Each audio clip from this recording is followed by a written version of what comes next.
मेरे प्यारे विद्यार्थियों और उन सभी लोगों को मेरी तरफ से नमस्कार। आज से मैं ऑनलाइन तो नहीं कह सकते, बस ये एक YouTube पर वीडियो अपलोड करने का प्लान बनाया है, तो उसको कंटिन्यू करने जा रहा हूं, जिसमें पहला चैप्टर मैं स्टार्ट करूंगा टाइम स्पीड डिस्टेंस। बाकी इधर उधर की बातें करने से बेहतर है कि मैं चैप्टर के बारे में ही कुछ डिस्कस करूं। तो सबसे पहला चैप्टर होगा हमारा टाइम स्पीड डिस्टेंस, जिसमें आपका सबसे पहला पार्ट ये है कि फार्मूला हम लोग पढ़ते हैं, और फार्मूला होता है हमारा डिस्टेंस। टाइम स्पीड डिस्टेंस में जो बेसिक फार्मूला है, केवल एक ही तो ऐसा फार्मूला है जिससे सारा टाइम स्पीड डिस्टेंस के क्वेश्चन आप कर सकते हो। बस ये है कि टाइम स्पीड डिस्टेंस के इस फार्मूले को किस तरीके से आप यूज करते हो, ये क्वेश्चन के ऊपर डिपेंड करेगा और आपकी समझ के ऊपर डिपेंड करेगा। तो आपकी समझ को डेवलप करने के लिए और इस फार्मूले को क्वेश्चन में अप्लाई करने के अप्रोच क्या होगी, उसको डिस्कस करने जा रहे हैं हम यहाँ पर। जैसे हम बात करते हैं, डिस्टेंस का फार्मूला होता है distance is equal to speed into time. अब इसमें कुछ एक्स्ट्रा बताने की जरूरत नहीं है कि नहीं आपको ये फार्मूला नहीं पता है, बट ये है कि थोड़ा सा डिस्कस इसके बारे में कर रहे हैं कि डिस्टेंस का फार्मूला होता है स्पीड इनटू टाइम। पूरा टाइम स्पीड डिस्टेंस सिर्फ एक फार्मूले पर डिपेंड है, बाकी चीजें जो होंगी इससे रिलेट होकर के बनेगी।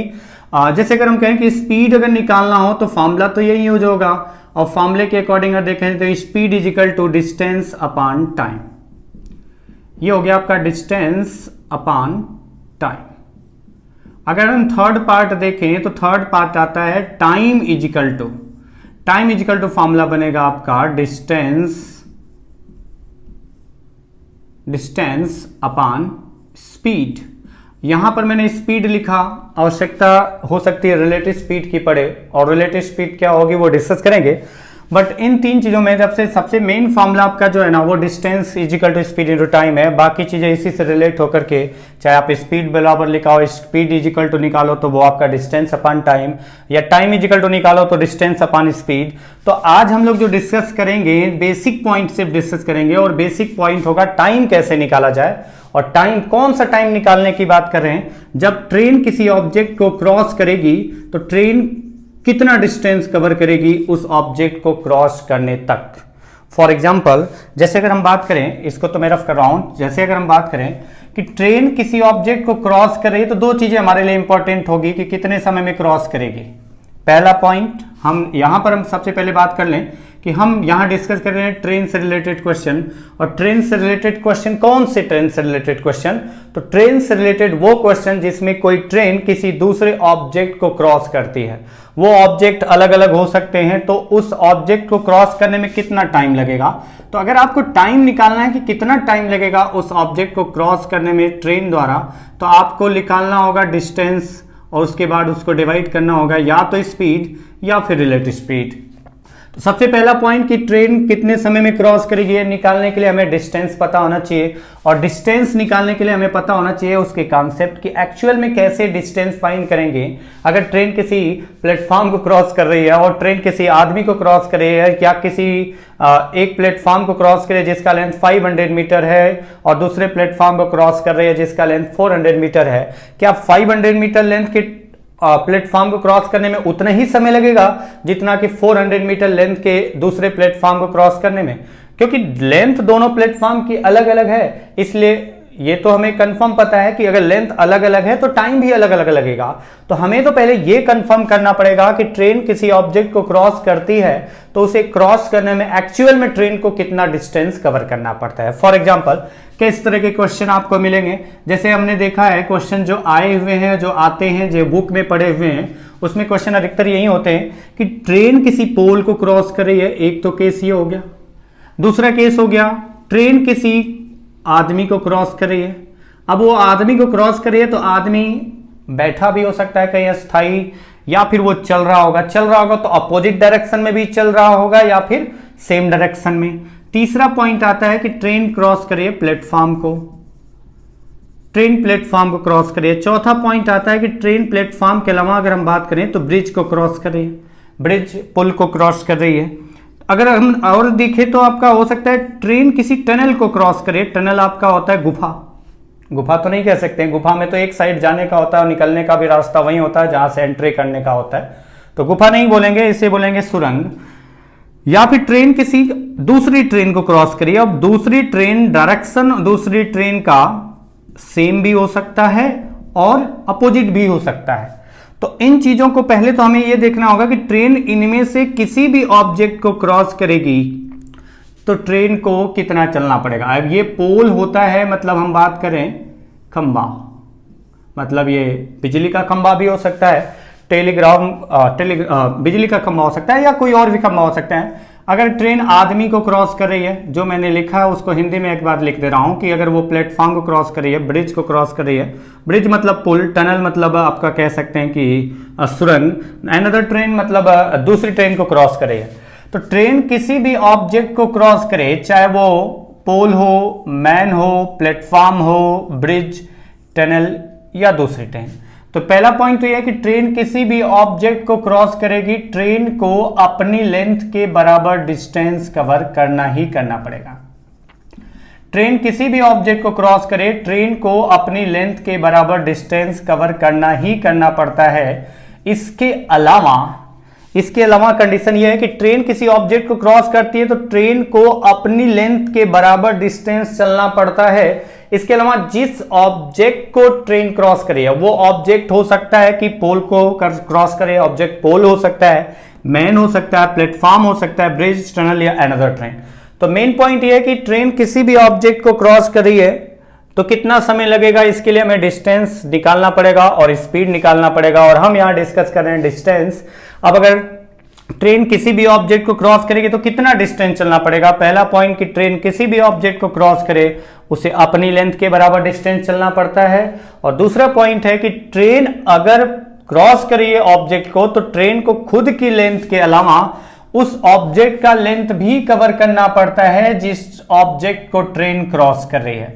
ये कभी भी माइनस नहीं होगा, हमेशा प्लस होगा। जिस ऑब्जेक्ट को क्रॉस कर रही है ट्रेन का लेंथ और प्लस उस ऑब्जेक्ट का लेंथ मिला करके होगा डिस्टेंस जो कि कवर करना पड़ेगा ट्रेन को ऑब्जेक्ट को क्रॉस करने में।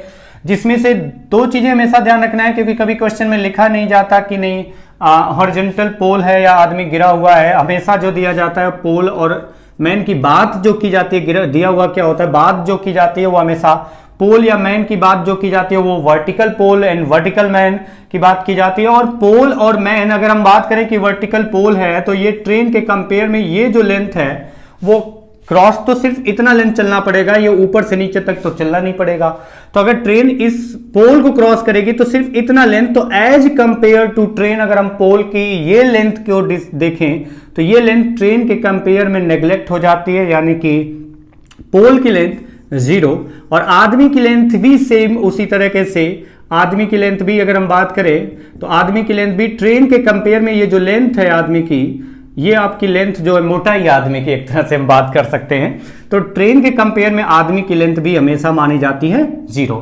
तो जब भी पोल को क्रॉस करने की बात की जाएगी या मैन को क्रॉस करने की बात की जाएगी तो मैन और पोल की length with respect to train हम मान के चलेंगे 0।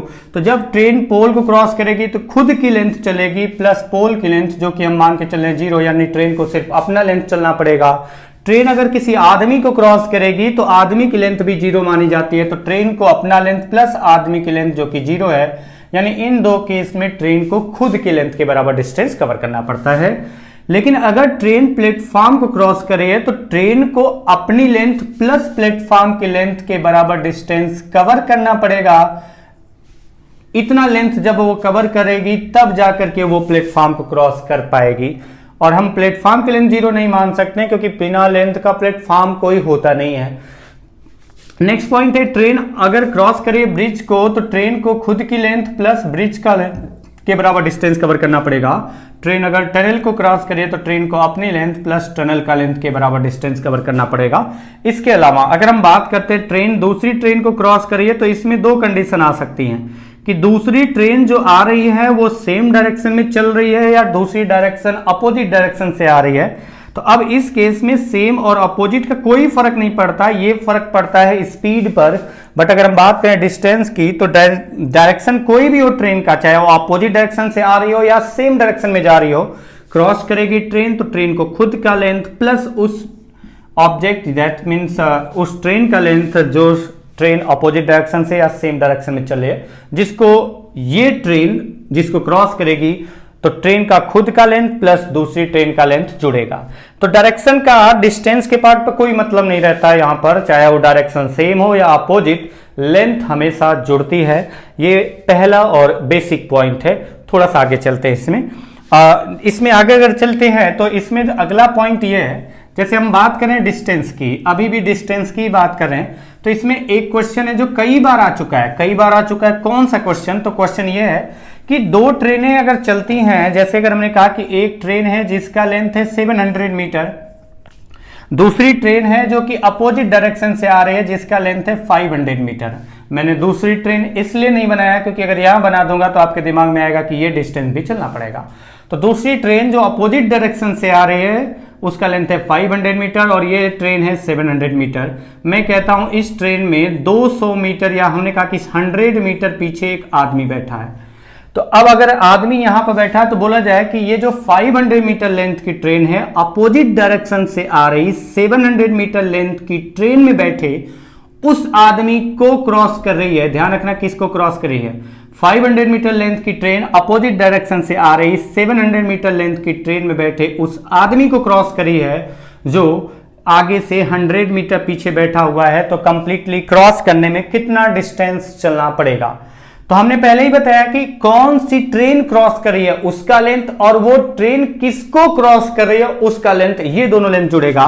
तो अगर ये ट्रेन 500 मीटर की है, 500 मीटर लेंथ की ट्रेन है, तो 500 प्लस ये ट्रेन क्रॉस क्या 700 मीटर लेंथ की ट्रेन को कर रही है? नहीं, मैंने बोला कि 500 मीटर लेंथ की ट्रेन अपोजिट डायरेक्शन से आ रही 700 मीटर लेंथ की ट्रेन में बैठे हुए आदमी को क्रॉस कर रही है जो कि 100 मीटर पीछे बैठा है। तो कंप्लीटली क्रॉस करने में कितना डिस्टेंस चलना पड़ेगा? तो ये ट्रेन इस आदमी को क्रॉस करिए, न कि ट्रेन को। अब अगर ये 100 मीटर पीछे बैठा है तो हम ये नहीं कहेंगे कि 100 और प्लस 500, हमें इस ट्रेन से जो कि 500 मीटर लेंथ की ट्रेन है इससे हमें क्रॉस कराना है किसको?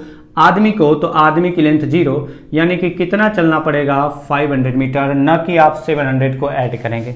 ये बेसिक पॉइंट है, ये ध्यान रखना। नेक्स्ट पॉइंट आते हैं, यहां पर बात की जाती है रिलेटिव स्पीड। डिस्टेंस तो हो गया, अब हम बात करते हैं स्पीड। स्पीड में रिलेटिव स्पीड आता है। रिलेटिव स्पीड क्या है? तो रिलेटिव स्पीड आपका कंडीशन होती है the speed of one moving object, the speed of one moving object with respect to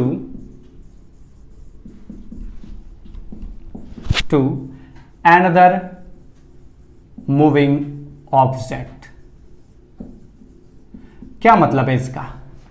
एक ऑब्जेक्ट का एक मूविंग ऑब्जेक्ट का दूसरी मूविंग ऑब्जेक्ट की तुलना में, या फिर हम कह सकते हैं with respect to another moving object, the speed of one moving object with respect to another moving object is called relative speed. Relative speed को हिंदी में बोलते हैं क्या? रिलेटिव स्पीड आपका होता है सापेक्ष गति।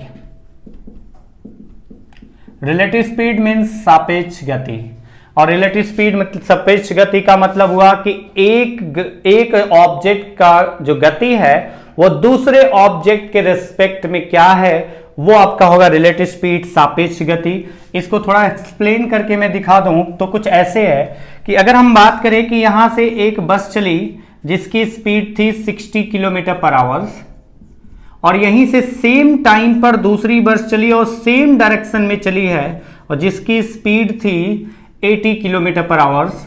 तो अगर हम यहां पर बात करें कि ये जो सेकेंड बस है B2 एंड B1, तो हम कहेंगे कि B1 और B2 में अगर हम रिलेटिव स्पीड की बात करेंगे तो हम कहेंगे B2 का स्पीड किसकी तुलना में? B1 की तुलना में कितना है? तो ये 1 घंटे में 1 आवर्स में 60 किलोमीटर डिस्टेंस कवर करती है और ये 1 घंटे में 80 किलोमीटर डिस्टेंस कवर करती है। अगर ये भी 1 घंटे में 60 किलोमीटर कवर करती तो ये दूसरी ट्रेन आपका इसके साथ होती, तो B2 का B1 के रिस्पेक्ट में क्या स्पीड होता? 0, क्योंकि B2 B1 से आगे निकला ही नहीं। तो इस ट्रेन का इस चलती हुई ट्रेन का दूसरी चलती हुई ट्रेन के रिस्पेक्ट में स्पीड हम बात करें तो अगर इसमें इसके रिस्पेक्ट में कोई स्पीड होती तो उससे आगे निकलती और ये उसके साथ ही रहेगी हमेशा, मतलब B2 का B1 के रिस्पेक्ट में जो स्पीड है वही आपका कहलाता है रिलेटिव स्पीड। और यहां पर रिलेटिव स्पीड क्या आएगा, B2 का B1 के रिस्पेक्ट में कुछ भी स्पीड नहीं है, क्योंकि कुछ भी स्पीड होती तो B2 B1 से आगे निकल जाती। अगर हम यही बात करें कि B2 की जो स्पीड थी अगर वो 80 किलोमीटर पर आवर थी, अगर 80 किलोमीटर पर आवर थी तो हम कह सकते हैं कि B2 एक घंटे में B1 से कितना किलोमीटर आगे निकल चुकी है, 20 किलोमीटर। तो हम कहेंगे कि B2 का स्पीड किसके कंपेयर में, B1 के रिस्पेक्ट में क्या है, तो हम B2 का B1 के रिस्पेक्ट में जो स्पीड है 20 किलोमीटर पर आवर, ये हर घंटे इससे हर घंटे ये B2 जो ट्रेन है B1 के रिस्पेक्ट में हर घंटे 20 किलोमीटर एक्स्ट्रा डिस्टेंस कवर करेगी। वही स्पीड है B2 का B1 के रेस्पेक्ट में जो कहलाता है रिलेटिव स्पीड। ये पॉइंट है रिलेटिव स्पीड का। और रिलेटिव स्पीड अगर ये है तो आप कह सकते हैं कि रिलेटिव स्पीड अगर हम बात करें सेम डायरेक्शन में, तो सेम डायरेक्शन में जैसा कि मैंने बताया था कि सेम डायरेक्शन में रिलेटिव स्पीड जो होगा वो होगा दोनों स्पीड का डिफरेंस। और अगर यही बात की जाए अपोजिट डायरेक्शन में, तो अपोजिट डायरेक्शन में आपका जो रिलेटिव स्पीड होता है वो होता है दोनों स्पीड का सम। फॉर एग्जांपल जैसे देख सकते हैं अगर यहां से सेम टाइम पर दो बसें चलना स्टार्ट करती हैं, एक चलती है B1 जो इधर की तरफ जा रही है 60 किलोमीटर पर आवर की स्पीड से, और यहीं से सेम टाइम पर B2 स्टार्ट होती है जो कि चल रही है 80 किलोमीटर पर आवर की स्पीड से। अब आप बताइए कि B1 और B2 एक साथ थे, इनके बीच में डिस्टेंस 0 था, लेकिन आफ्टर 1 आवर्स ये यहां से 60 किलोमीटर आगे निकल गई और यहां से 1 घंटे के बाद ये 80 किलोमीटर पीछे आ गई। अब आप बताइए कि B2 का B1 के रिस्पेक्ट में क्या स्पीड है, B2 B1 से 1 घंटे में कितना दूरी पर है, कितना इन दोनों के बीच डिस्टेंस हो गया, जबकि शुरू में था इनके बीच 0 डिस्टेंस और 1 घंटे में इनके बीच डिस्टेंस हो गया 80 + 60 = 140। तो हम कहेंगे कि B2 का B1 के रिस्पेक्ट में स्पीड है 140 किलोमीटर पर आवर, और हम ये भी कह सकते हैं कि B1 का B2 के रिस्पेक्ट में क्या स्पीड है 140 किलोमीटर पर आवर। तो ये आपका रिलेटिव स्पीड है। अगर सेम डायरेक्शन की बात की जाए तो रिलेटिव स्पीड आपका दोनों स्पीड का डिफरेंस, और अगर हम बात करें अपोजिट डायरेक्शन का तो यहां पर रिलेटिव स्पीड होगा दोनों स्पीड का सम। ये छोटे छोटे बेसिक पॉइंट है जो आप ध्यान रखना। नेक्स्ट पॉइंट आता है इसमें कि रिलेटिव स्पीड के पार्ट तो हो गया, तो अब आप टाइम निकालेंगे। तो टाइम निकालने के लिए क्या चीज है, हमें डिस्टेंस चाहिए था, वो हमें पता चल गया कि किस तरह से देखना है, किस तरह से निकालना है। हमें स्पीड चाहिए था और ये रिलेटिव स्पीड हो सकती थी सापेक्ष गति, कैसे हमें देखना है रिलेटिव स्पीड क्या होगी वो मैंने बताया, डायरेक्शन का प्लस माइनस। अब टाइम निकालने की बात आएगी कि कितने समय में क्रॉस कर लेगी, तो टाइम = फॉर्मूला होता है डिस्टेंस अपॉन स्पीड या रिलेटिव स्पीड।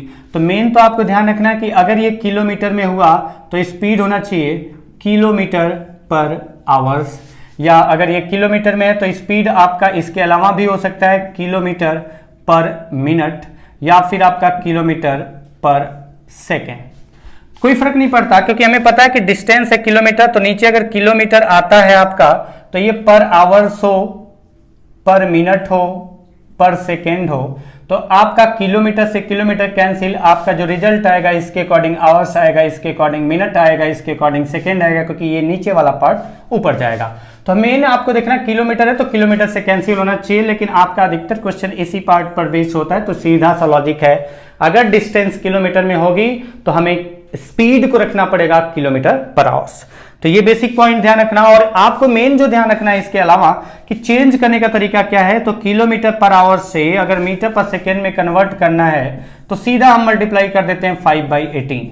अब इसमें बहुत ज्यादा रीजन जाने की जरूरत नहीं है, लेकिन फिर भी थोड़ा सा मैं बता दूं कि अगर किलोमीटर से किलोमीटर पर सेकेंड में मीटर पर सेकेंड में कन्वर्ट करना है तो किलोमीटर को मीटर में कन्वर्ट करने के लिए मल्टीप्लाइड बाई कितना 1000, और अगर हम बात करें आवर्स को सेकेंड में कन्वर्ट करना है तो इंटू 60 किया, 1 घंटे में 60 मिनट होते हैं और 60 मिनट में कितने सेकेंड हो गए इंटू 60, तो ये आपका आ जाएगा 1000/3600 जो कि कट करके आ जाएगा 5/18।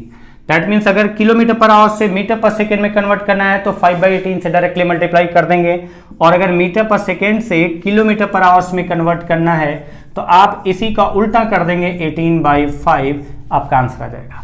हाँ, अगर आपको लगता है कि थोड़ा टफ है, भूल जाता है याद करने का, तो आप अगर चाहो तो, वैसे हम बात करें कि अगर आप एग्जाम की तैयारी कर रहे हैं तो इसको भूल जाओ आप, इसका मतलब कि आपके अंदर मैच्योरिटी नहीं है। आप उस एग्जाम में जा रहे हो जहां पर आपको कंपीट करना है, बहुत सारे स्टूडेंट हैं, इसको याद क्या करना, आपको बहुत सारी चीजें याद करनी पड़ेगी। तो हमें हमारे अकॉर्डिंग तो इसको याद ही कर लेना चाहिए। लेकिन अगर आपको लगता है तो आप simple logic kilometre per hour से मीटर पर सेकेंड में 5/18 होगा या 18/5, अगर आपको कंफ्यूजन है तो कुछ ऐसा लॉजिक सेट कर सकते हैं कि ये किलोमीटर है और अगर ये मीटर है। सोचने का एक तरीका है, रीजन कोई नहीं है इसका। किलोमीटर है और अगर ये मीटर है तो किलोमीटर से मीटर अगर आपका छोटा होता है तो इस 5 और 18 में कौन छोटा है? 5 ऊपर आएगा। अगर मीटर पर सेकेंड में कन्वर्ट करना है, क्योंकि मीटर आपका किलोमीटर से छोटा है तो 5 ऊपर रहेगा।